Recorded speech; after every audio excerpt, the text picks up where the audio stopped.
এত সহজ পদ্ধতিতে গাঁটি কচু বাটা একবার হলেও বাড়িতে বানিয়ে দেখবেন, দারুণ হয় খেতে। দেখুন কি করে আমি তৈরি করলাম।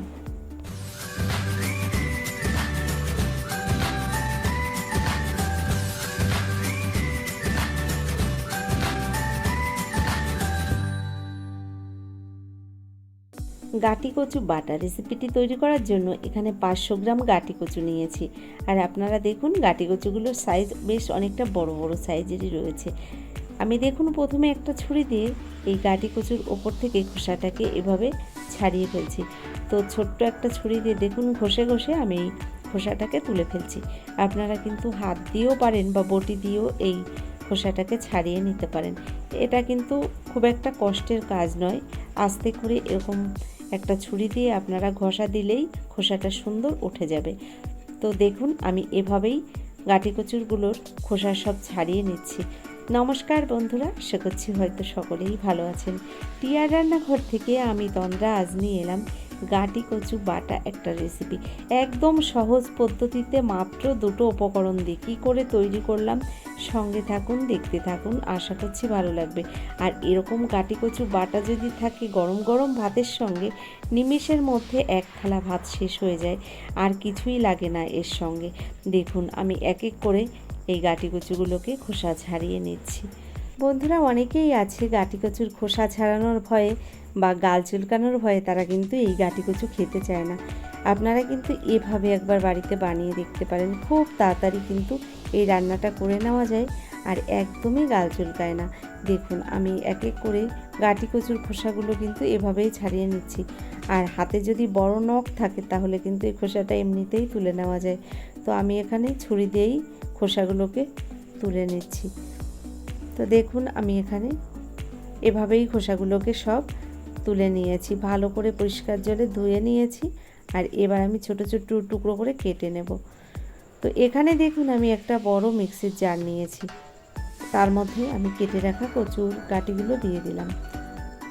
এবার দিয়ে দিচ্ছি এর মধ্যে 10 থেকে 12টা কাঁচা লঙ্কা দিয়ে দিলাম, লঙ্কা, আর তার সঙ্গে একটা গোটা রসুন আমি এখানে পরিষ্কার করে দিয়ে দিলাম।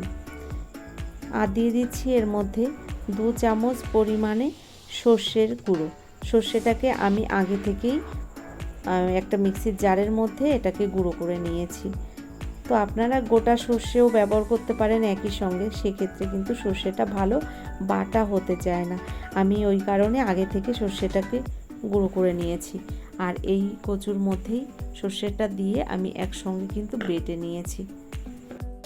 তো বন্ধুরা দেখুন এখানে আমি গাঁটি কচুটাকে সুন্দর করে বেটে নিয়েছি, আর কোনো রকম জল ছাড়াই কিন্তু আমি এই কচুটাকে বেটেছি। দেখুন এটা এখনই দেখতে কত ভালো লাগছে।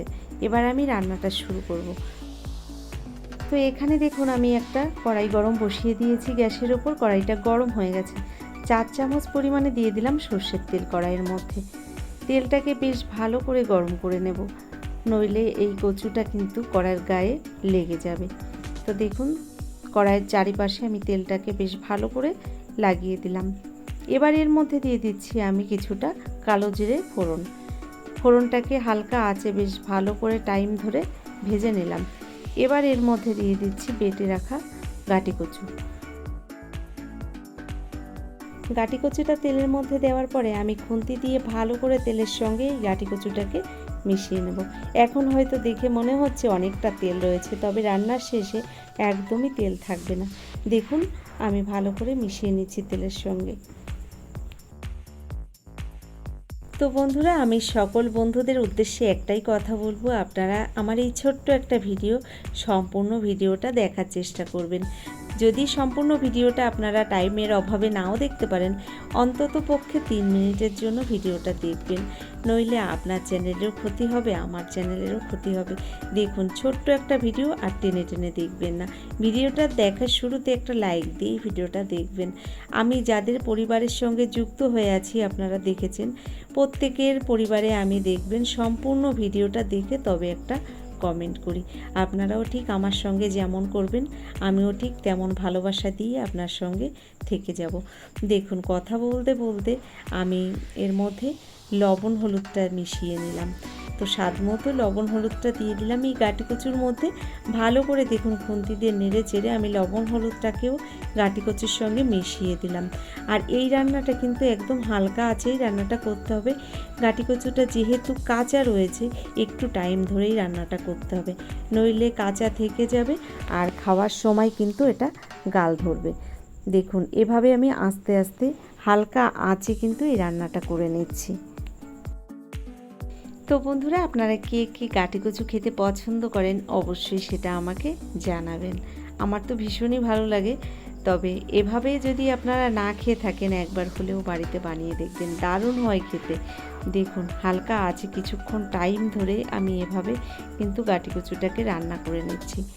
বন্ধুরা, গাটি কচু অনেকভাবেই রান্না করা যায়, তবে এই রান্নাটা একদম দেখুন অল্প মশলা দিয়ে আমি যেভাবে করলাম এটা কিন্তু খেতে দুর্দান্ত টেস্ট হয় মশলা কম হলেও। কিছু কিছু রান্না এমন হয় যে সেই রান্নাটা দিয়েই এক থালা ভাত খেয়ে নেওয়া যায়, তেমনই একটা রান্না। এটা গরম গরম ভাতের সঙ্গে পুরো জমে যায়। দেখুন আস্তে আস্তে কথা বলতে বলতে এখানে কিন্তু রান্নাটা প্রায় হয়ে গেছে। আপনারা দেখে বুঝতে পারছেন কড়াই থেকে ছেড়ে ছেড়ে আসছে, আর যে জলটা ছিল গাটি কচুর মধ্যে সেই জলটা কিন্তু শুকিয়ে গেছে। রান্নাটা হয়ে গেছে, এবার আমি নামিয়ে নেব। তো কেমন লাগলো আমার এই গাটি কচু বাটা রেসিপিটি অবশ্যই সেটা আমাকে কমেন্টস করে জানাবেন। যদি ভিডিওটি ভালো লেগে থাকে অবশ্যই একটা লাইক দিয়ে চ্যানেলটিকে যারা সাবস্ক্রাইব করেননি অবশ্যই আমার চ্যানেলটিকে সাবস্ক্রাইব করে আমার ভিডিওর পাশে থাকা বেল আইকনটি ক্লিক করে নোটিফিকেশানটা অল করে দেবেন।